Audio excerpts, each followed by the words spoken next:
तो क्लास 9 का मैथमेटिक्स का जो हम लोग 7.2 का सॉल्यूशन कर रहे हैं, आज उसका सॉल्यूशन करेंगे हम लोग क्वेश्चन नंबर 5 को। तो इस क्वेश्चन में हमें दिया गया है कि ABC और DBC समान आधार यानी BC पर स्थित दो समद्विबाहु त्रिभुज हैं। BC समान आधार है दोनों का, देख सकते हैं आप लोग, और दो समद्विबाहु त्रिभुज है यानी ऐसा दो त्रिभुज है जिसका दो भुजा बराबर है, यानी AB और AC बराबर है ABC त्रिभुज का, और BD और DC जो है वो बराबर है DBC त्रिभुज का। तो इसमें जो सम्मुख भुजा का जो सम्मुख कोण होता है वो भी बराबर होता है, यानी कि ये दोनों भुजा बराबर है तो ये वाला जो एंगल है और ये वाला जो एंगल है ये दोनों आपस में बराबर होगा, ठीक है। उसी प्रकार इधर से आपका दो भुजा बराबर है, ये दोनों आपस में, ये और ये, तो इसका जो सामने का कोण है ये वाला, ये बराबर होगा इसके। तो इसमें पूछा गया है कि हमें दर्शाना है कि एंगल जो ABD है वो बराबर है एंगल ACD के। ABD और ACD ये दोनों मतलब ये पूरा एंगल और ये पूरा एंगल बराबर है एंगल ABD जो कि बराबर है एंगल ACD के।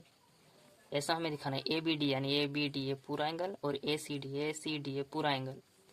तो हम लोग इसको सर्वांगसम नहीं करेंगे, हम लोग इसमें यूज़ करने वाले हैं जो 7 चैप्टर में जो आपका प्रमेय है उसका।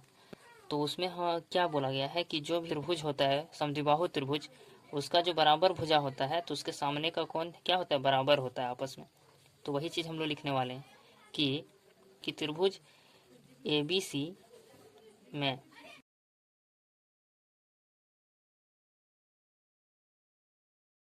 तो त्रिभुज ABC में दो बराबर भुजाओं AB और AC जो है वो उसका सम्मुख कोण जो है ABC और ACB वो बराबर होगा। ये हमारा क्या है, प्रमेय है।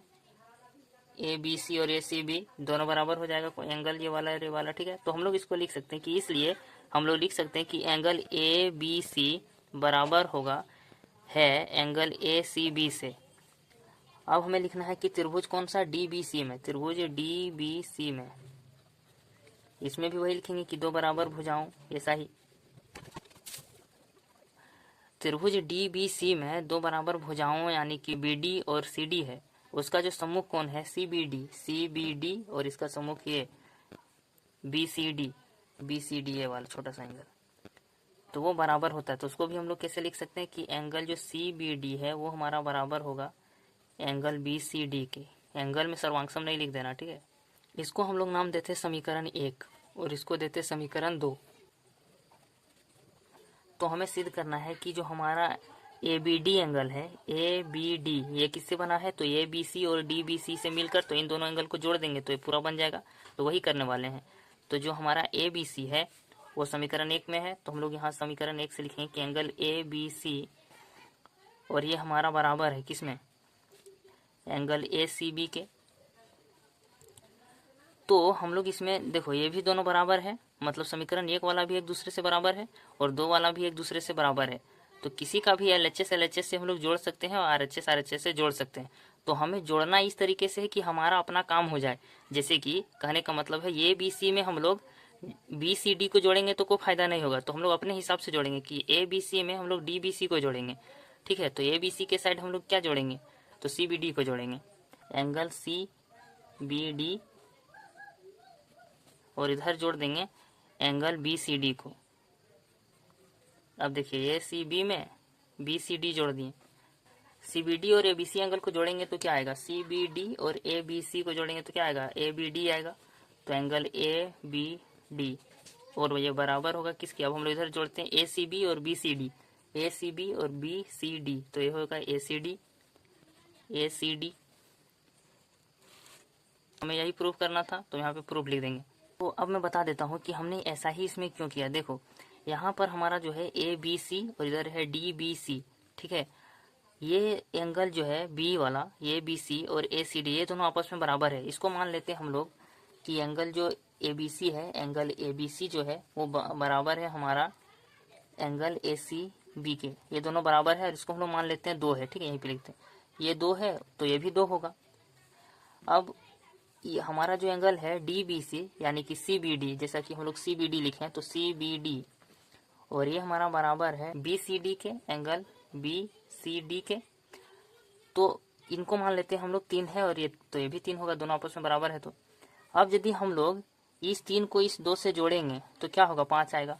इस 3 को इस 2 से जोड़ेंगे तो कितना होगा, 5 आएगा। यदि इस 3 को हम लोग इस 2 से भी जोड़ेंगे ना तो भी 5 आएगा, और इस 3 को इस 2 से जोड़ेंगे तो भी 5 आएगा। ठीक है, यानी ये दोनों आपस में बराबर है और ये दोनों भी आपस में बराबर है।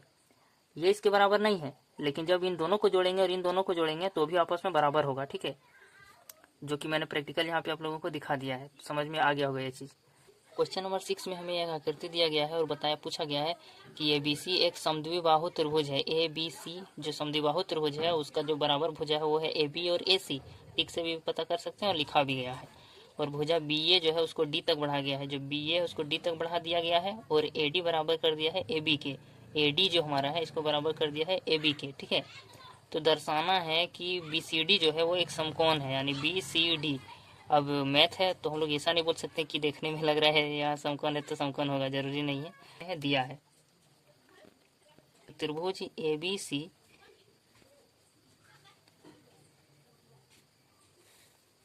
एक समद्विबाहु त्रिभुज है, इसलिए इसमें क्या किया है, AB हमारा बराबर दे दिया है AC के। त्रिभुज ACD जो है उसमें क्या किया है कि हमारा AB और AC बराबर है ABC त्रिभुज में, लेकिन यहाँ पे दिया है कि AD बराबर है AB के। तो हम लोग लिखेंगे कि चूंकि AD बराबर है AB के, AD क्या है, बराबर है AB के, और AB बराबर है AC के, तो इसलिए हम लोग यहाँ पे लिख सकते हैं कि हमारा AC जो है वो भी AD के बराबर है। लिख सकते हैं कि नहीं, AC जो है वो हमारा बराबर है, सिद्ध करना है। हमें सिद्ध करना है कि एंगल जो हमारा BCD है वो हमारा क्या है, एक समकोण है, एक समकोण है। कि चूंकि ABC त्रिभुज में हमारा AB बराबर है AC के, इसलिए इसका जो सम्मुख भुजा का सम्मुख कोण जो होता है वो भी बराबर होगा। तो ABC और ACB बराबर होगा, एंगल ABC बराबर होगा एंगल ACB के। अब लिखेंगे क्योंकि हमारा त्रिभुज एक ठोर है ना ACD में AC बराबर है AD के, ये दोनों बराबर है भुजा, इसलिए दो बराबर भुजा है तो इसका सम्मुख कोण भी बराबर होगा, यानी कि एंगल ACD बराबर होगा ADC के। अब लिखते हैं कि त्रिभुज BCD त्रिभुज में क्या करेंगे हम लोग कि त्रिभुज के अंतः कोणों का योगफल 180 डिग्री होता है, ये सबको पता है। तो हम लोग क्या करेंगे, जितना भी एंगल है ना, ये वाला एंगल, ये पूरा एंगल, यानी कि आधा आधा जोड़ के, और ये जो एंगल है इसको सबको जोड़ देंगे तो 180 डिग्री हो जाएगा। Angle ABC plus angle ACB plus angle ACD plus angle ADC जो कि बराबर होता है 180 डिग्री के। ठीक है, अब हम लोग इसमें क्या करेंगे, ABC को ACB में हम लोग शिफ्ट कर देंगे। ठीक है, क्योंकि हमें यहाँ पर जो एंगल लाना है BCD, तो BCD कैसे आएगा, BCD कैसे आएगा, ACB और ACD को जोड़ेंगे तो जैसा कि हम लोग अभी यहाँ पे बराबर कर दिए हैं कि ABC हमारा ACB के बराबर है और ACD ADC के बराबर है। ठीक है, तो ABC को हम लोग ACB लिख सकते हैं, तो ABC को वही करेंगे, ACB लिख देंगे, क्योंकि हम लोग ACB को जोड़ेंगे और ACD को, तभी हमारा ये BCD बनेगा।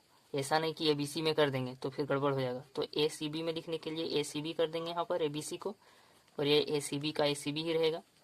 उसी प्रकार यहाँ पर ACD में करना है उसको, ACD को ACD ही लिखेंगे, और ADC जो है ADC उसको ACD लिखेंगे, क्योंकि ACD और ADC बराबर है।